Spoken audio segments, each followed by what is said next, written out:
Okay, it's a Friday evening. You're deciding cook out or eat out. Cook out, eat out. Usually I like to cook out, but I could hear thunder in the distance, so we decided to eat out.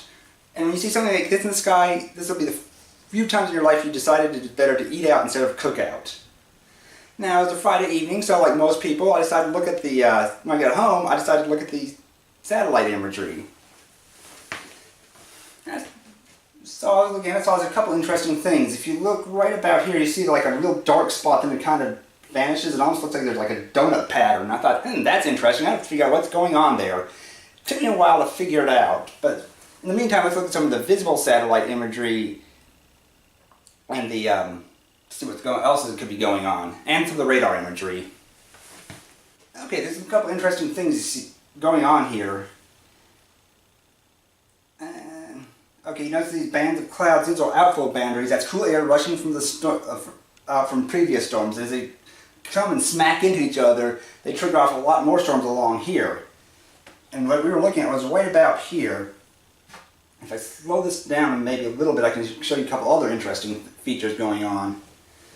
Okay, you may not be able to see on the camera, but you have a strong convection here, and those dark spots, that's an overshooting top. That's what that cold spot on the IR was. It's when the updraft is so strong, it kind of floats, goes up a little bit into the lower stratosphere, then comes back down. So you can see that right there. Then if we fast forward it some, okay, you can kind of see some ripples going on here.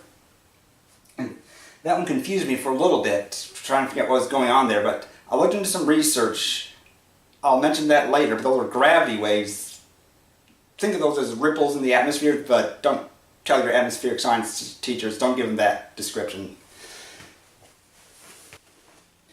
Okay, here's some radar imagery from the same thing. Once again, you can see the outflow boundaries. Several of them come together.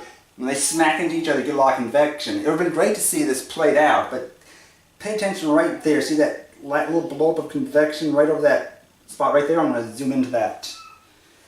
Okay, that right there, there's a little area around the radar that's kind of blocked out because it's almost too close to be seen, but this is the last radar image we have for the evening, because it turns out that weather radars are not lightning proof. Which is a shame, because it would have been great to see how this fall played out with all these outflow boundaries coming together. Okay, this is what I was talking about earlier. It may not be able to see it well, but there's like little ripples. Those are I had looked into some research because I kind of figured out on. They should have been obvious to start with. Those are gravity waves. I'll bring up that just now. Now, Truder and Sharman, and I'll put the citation to this paper below, but saw a similar thing. Except there's a lot more obvious. You had a strong shooting top and the gravity waves below it. Now, ours didn't look as well because this was in a different environment. This was a strong upper winds. And this was southeastern United States in the summer, which has pretty lame shear. Okay, a little more explanation. Overshooting tops. I know what this is the temperature graph, and when it starts warming, that's called stable. It's very stable. Air doesn't like to rise. But if you have a strong updraft, you can kind of bounce up into that for a little bit. This is called a hodograph. It's used to kind of show how the winds are and how shear. In the summertime in the southeast, it's a joke. It looks like someone just dropped a wet thing of spaghetti on the ground. Whereas that one of the plains probably had a good bit of shear, so that's why it looks a lot different. It isn't as noticeable.